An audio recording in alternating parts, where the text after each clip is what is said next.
ಇವತ್ತು ಕೇಂದ್ರ ಸರ್ಕಾರ ಹೇಳ್ತಾ ಇದೆ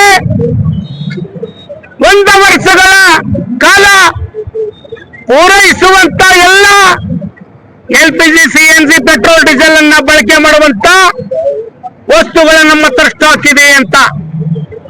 ಆದ್ರೆ ಇವತ್ತು ಇಡೀ ಕರ್ನಾಟಕದಾದ್ಯಂತ 10 ಲಕ್ಷಕ್ಕಿಂತ ಹೆಚ್ಚು ಆಟೋ ರಿಕ್ಷಾ ಚಾಲಕರಿಗೆ ಸರಿಯಾದ ರೀತಿಯಲ್ಲಿ LPG ಸಿಗ್ತಾ ಇಲ್ಲ.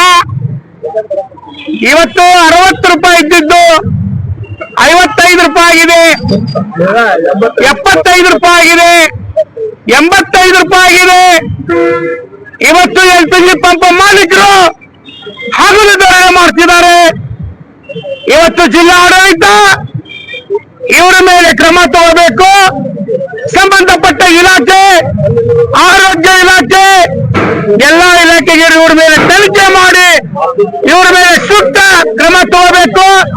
ಎಲ್ಲ ಆಟೋ ರಿಕ್ಷಾ ಚಾಲಕರಿಗೆ CNG LPG ಸಿಗುವಂತ ವ್ಯವಸ್ಥೆ ಮಾಡ್ಬೇಕಂತ ನಮ್ಮ ಮಾಧ್ಯಮಕ್ಕೆ ವಿನಂತಿ ಮಾಡ್ತೇನೆ. ತೆಗೆದುಕೊಳ್ಳಬೇಕು. ಏರಿದ ಬೆಲೆ ಕೆಳಗೆ ಇಳಿಬೇಕು ತಕ್ಷಣ. ಇಲ್ಲಪ್ಪ ಅಂತಂದ್ರ ಮುಂದೆ ಬರುವಂತ ದಿನಗಳಲ್ಲಿ ನಾವು ಹುಬ್ಬಳ್ಳಿ ಧಾರವಾಡ ಇಡೀ ಉತ್ತರ ಕರ್ನಾಟಕದಲ್ಲಿ 10 ಲಕ್ಷಕ್ಕಿಂತ ಹೆಚ್ಚು ಆಟೋ ರಿಕ್ಷಾ ಚಾಲಕರಿದ್ದೀವಿ. ಪ್ರತಿ ಜಿಲ್ಲೆ, ಪ್ರತಿ ಗ್ರಾಮ, ಪ್ರತಿ ತಾಲೂಕಿನಲ್ಲೂ ಕೂಡ ಆಟೋ ರಿಕ್ಷಾ ಸಂಘಟನೆಯಿಂದ ಸ್ಟ್ರೈಕ್ಗಳು, ಪ್ರತಿಭಟನೆ ಮಾಡಿ ಹುಬ್ಬಳ್ಳಿ ಧಾರವಾಡ ಬಂದ್ ಕರೆ ನೀಡಿ